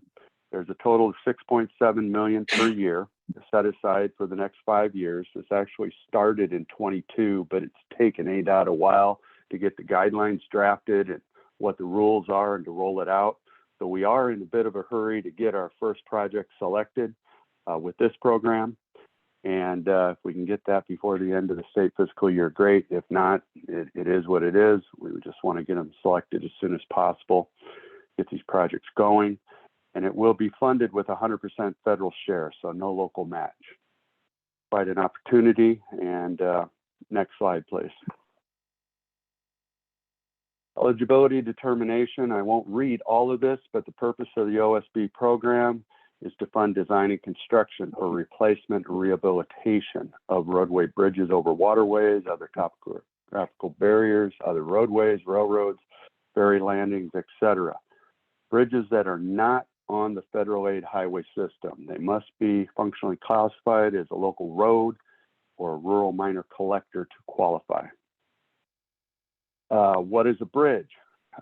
Bridges are defined as highway structures with an opening measured along the center line of the roadway of more than 20 feet between the undercopings and abutments and spring lines of arches and or extreme ends of openings of multiple boxes. What is an off-system bridge?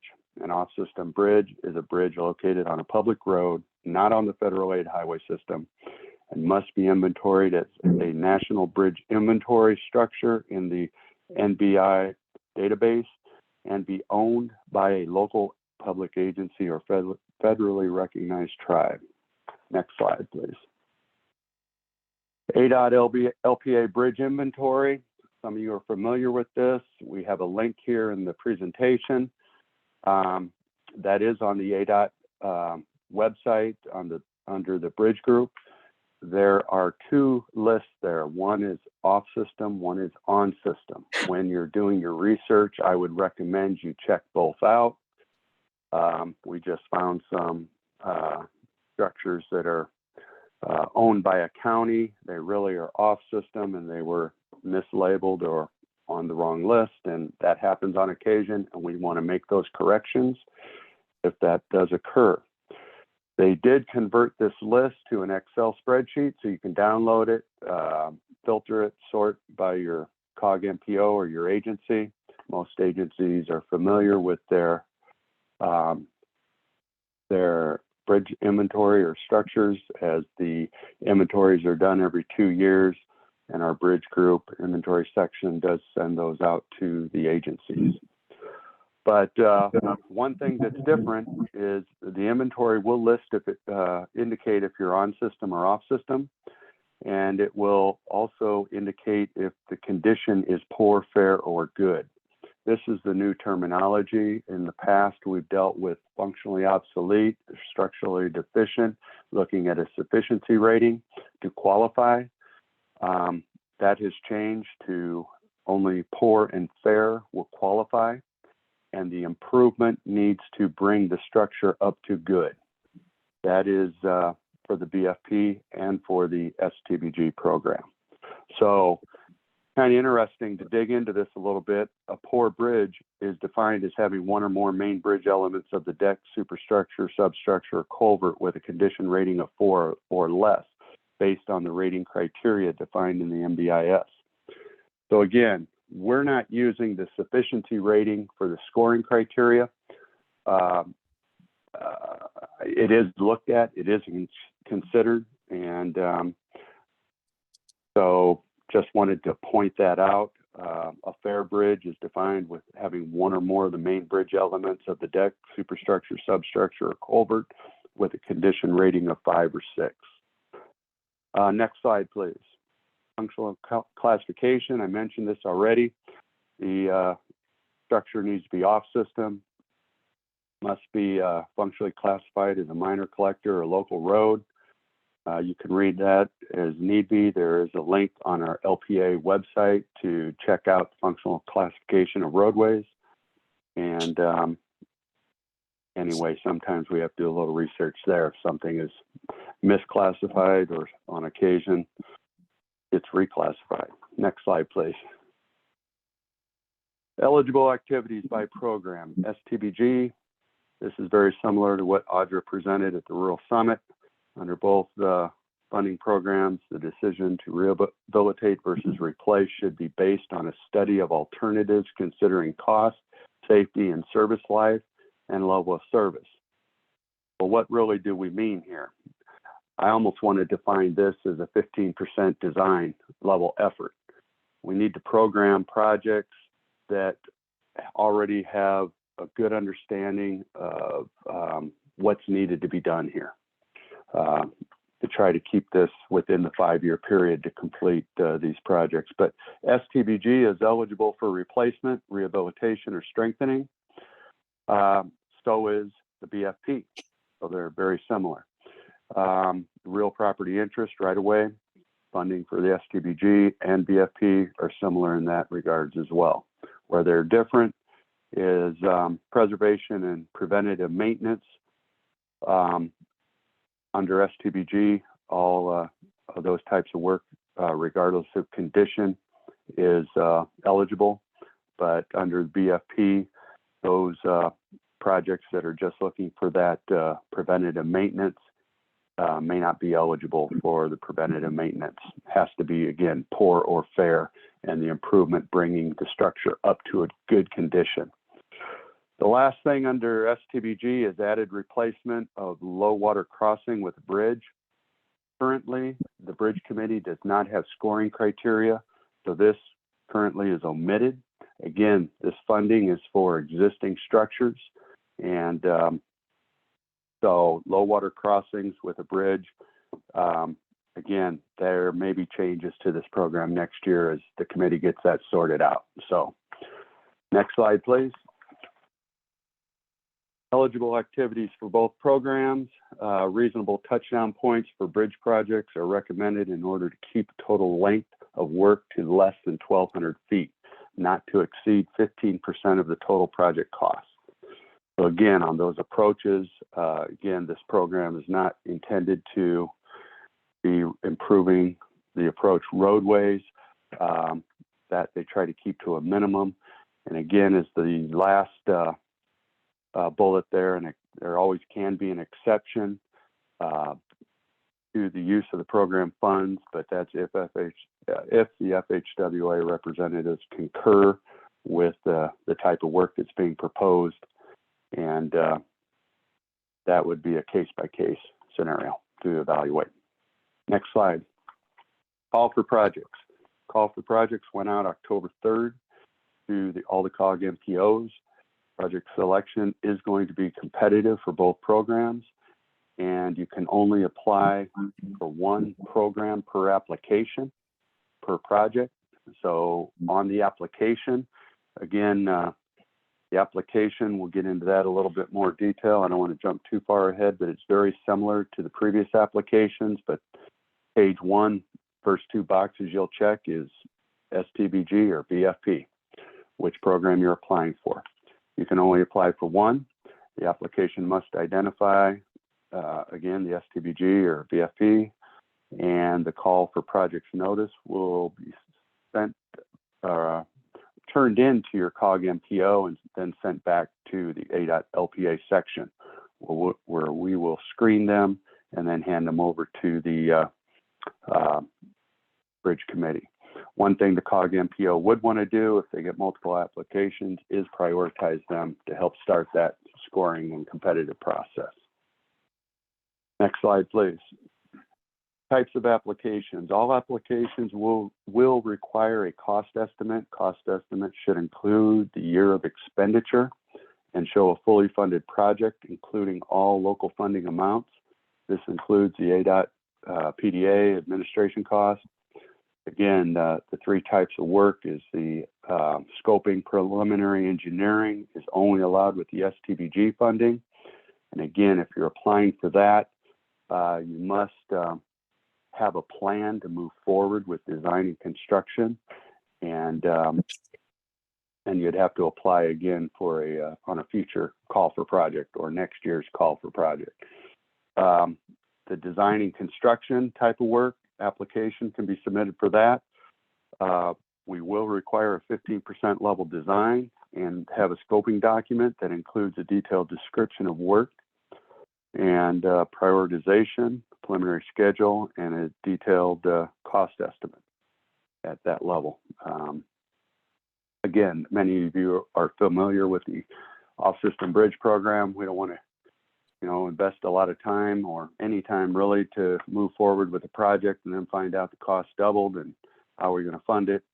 So we're trying to really get a handle on those costs up front as best as we can.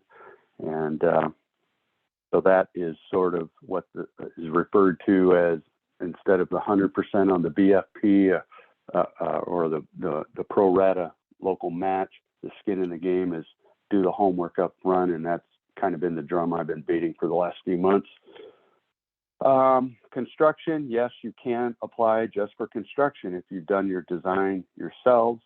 ADOT will have to administer that advertisement, and of course the construction. If the application is for construction phase only, applications should include final design plans that are at or beyond 95%, and we would be doing ADOT would be doing a compliance review, and our CNS folks going through the specs, making sure those are up to snuff to do the advertisement. Next slide, please.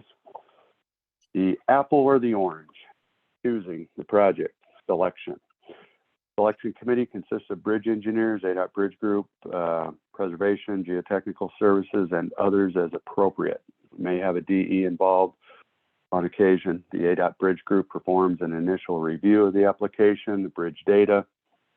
There may be some reach out, there may be even a field review if necessary, to make sure we understand. And the bridge committee is, again, looking at the data that was submitted. We have had some back and forth on past applications, just trying to get ADOT's not approving or saying, hey, this number's good, but based on recent advertisements, that sort of thing, costs that we have recently encountered with our E2C2 cost database. We want to make sure that we're just checking all the boxes and using up-to-date data as things are changing rapidly. We're all aware of that, to have good estimates programmed up front. Next slide, please. If a project is selected for funding, an eligibility letter will be sent to the project sponsor, COG MPO, and ADOT technical groups, letting them know the project has been selected. All projects selected must be obligated for construction within 3 years of selection. If a project is selected for funding, the project sponsor will work with the regional COG MPO to have it programmed in the TIP. And once it's in the TIP, the LPA section, local agency sponsor should submit an initiation packet. So I would not hold off on that. I would do that as quickly as possible. Once you receive that eligibility letter, again, the clock is running on the 5 years, and we just want to be wise and hit our target deadlines and get as many projects, off-system bridge structures brought up to good in the state as we can. So a couple of links there for your help with the LPA manual and the web page, and also on the Fed Aid programs. If you want to look up some more details on the bridge formula program, you can catch that on the FHWA website. Next slide, please. Application timeline. October 3rd, the call went out. Applications will be due back to ADOT LPA by the end of December. So I don't know if Vinny or Mr. Chairman, if the CYMPO TAC members would probably want to discuss those applications and have a earlier submittal to you all, and then be able to get them in by the end of December. January, the committee will be reviewing the applications. As I mentioned, we may have a little bit of back and forth, just in case there's any questions. We want all these projects to be successful and to move through the process as quickly as possible and get programmed. And again, our funding development activities such as consultant selections, whatever, there's a 3-month period for getting IGAs going. If we have to hire a consultant, there's another 90 days. We'd like to get those going concurrently if at all possible, and try to speed that process up, but get these funds authorized by the end of June, first of the next fiscal year. My favorite slide is the next slide. Should be on everybody's wall, the federal aid process. And we've all gone over that in the past, from the idea when the sun comes up to hopefully being successful getting these bridge projects that are poor and fair up to good. And the next slide, again, just out of the LPA manual, a little bit of a timeline and the process for box 1, box 2, planning programming, box 2, the development, and our ADOT LPA section is always going to be here to help you all get through these processes as quickly as possible. With that, next slide, have some questions. David Benton is our bridge engineer, been leading our group who's put this together. Of course, myself and Jennifer Holbert with our LPA section. We're happy to help you all or answer any questions. And with that, that's the end of the presentation. Last slide, take any questions if you have any. Thank you. Thank you so much, Mark. Appreciate you taking the time to walk us through that. And with that, I would like to, before I go any further, I see Myrna needs to step away. Myrna, you may have, looks like she's left already, so apologize for the meeting running long, but we've had some folks had to leave due to the length of this meeting. My apologies. So any questions for Mark before we move on? Yes, Boyd. Two quick questions. Yes. For me. One is this slideshow in the packet. I don't remember seeing. It is Can we get a not. copy of that? Yes. And then my other question, which I don't know that I need an answer right now, but I can reach out to you, Mark. Is I'm not sure who at the town of PV gets the bridge inventory list. Okay. Probably need to track that down. I'm not sure either. The presentation, I do know I sent that up to CYMPO with a PDF, but if you need another copy or something, just let me know. We're happy to share that with you. The presentation, I may be on our LPA website. I know we updated our website to include the revised or updated bridge, off-system bridge guidelines and the scoring criteria. Those were sent out with the call for projects. The application was sent to the COG MPO. The application is not online, as those need to go through the COG MPO. And so we want to make sure that the COG MPOs are in the loop on this. As far as the bridge inventory, I'm not sure who that is sent to at Press PV, but I know we just had a snowflake and a couple of towns up in the NACOG region call about their structures, and there can be some confusion sometimes in verifying who owns what, but give us a call or an email, and we're happy to help you through that. Thanks. Is it available online, Mark, also, or? I know which ones are ours. What's that? The bridge inventory? Inventory list, yeah. No, there is a group in our part of our bridge group that does nothing but inventories, and they have a whole staff that I haven't peeled the onion all the way down, but I do know who the main contact is over there to get information. And again, I don't know the individuals that they send that to. I'd have to do a little research there.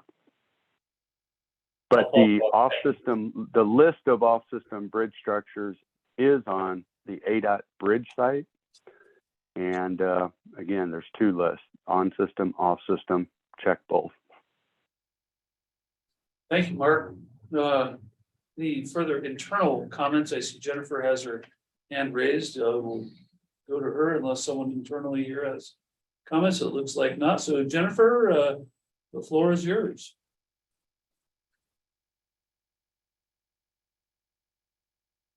Need to unmute. I see that you have stated the bridge inventory is also on the LPA website linked above. Do you have further comments beyond that? If so, Jennifer, we're not able to hear you, so you might make sure that you're unmuted there. We do not show you as muted. All right, hand is down. I'm going to assume things are good there. Any further comments on that? Thank you, Jennifer. You get one last one. Boyd, we'll see you around. Thank you. Thanks, Boyd.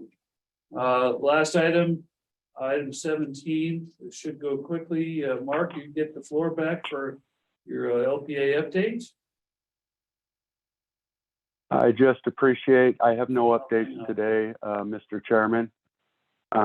Thank you again. I appreciate doing the presentation. We'll look forward to emergency relief presentation, maybe at the next TAC meeting, if that works out for you all. That was the only piece of information I wanted to pass along. All right. Awesome. Thank you, sir. Appreciate your brevity. Andy, any updates you'd like to share from the Northwest District Office? A few. Very good. Thank you, Mr. Chair. The projects in construction right now are I-17 broadband project. We're pretty much have finished all of our fiber splices along the whole corridor, and we're waiting our central district project to complete their testing before we tie in at Anthem and then begin our testing on our side. And that will be probably like if I remember right, it's about a month long testing on that before then. Tying into the northern segment that goes all the way to I-40. So moving along on that one. Our projects, our ARA CFC projects on 69 and 89A, all three of those projects are now in winter shutdown. So we'll be back next year to hopefully finish those up and we don't get inundated with rain again like we did this year. The Sunset Point Rest Area project ongoing. That will be basically closed for the next 8 months or so while we're doing all the upgrades and system rehabs that we have to do down there. But the temporary rest area is open at Badger Springs, open only to really passenger vehicles, nothing heavy, nothing with trailers. There's just not enough room down there for those types of vehicles to get in and out of there. Then for the projects in design, we actually have the I-17 at 169 TI. Deck replacement project is advertised for bid right now. Bid opening will be in December. 69 Prescott Lakes Parkway to Frontier Village. Anticipate that going to bid hopefully by the end of this second quarter of fiscal year 23. 69 Truewood to Stonebridge Drive. That one finished stage 5 or stage 4 review and hopefully going to bid here by the end of the second quarter of fiscal year 23 as well. The 69 at 169 Roundabout project. We finally do have a designer on board. I think that was Aztec Engineering, I believe, is our designer consultant on that one. And waiting for an updated bid advertisement for that project. Our program right now calls for a second quarter fiscal year 23, but that will not happen in that time frame. And then we have 169 Grant Woods Parkway to I-17 Centerline Rumble Strip project. We're anticipating a stage 4, 95% submittal here in December coming up, and then anticipate bid advertisement on that one in third quarter of fiscal year 23. And then finally, the 89 Paulden Dash Fork Centerline Rumble Strip project, anticipating our 30% design submittal here in December, and then a fourth quarter of fiscal year 23 bid advertisement for that project right now. That's the end of my report. Thank you. Thank you. Any questions for Andy? What was this, the first rumble strip? 169 Grant Woods Parkway. That's basically up at MDI, from about MDI out to I-17. Yeah. Thank you. I'm sorry, Andy, did you mention the 69 Mellon film? Is it in there? The 69 Truewood to Stone Ridge. What was the timeline on Hopefully bid advertisement by the end of this year. Calendar year, yes. Second quarter fiscal year 23 is what we have it under right now. Sounds good. All right, any further questions? If not, we will move to item 18, which is adjournment. I call this meeting to a close and consider adjourned. Thank you everyone for being here, and my apologies for running a tad over 2 hours. That's not my intent, but I promise I'll do better next time. Sure. Thanks for everybody for attending. Thanks, Ashley. Thanks, everyone. Yeah.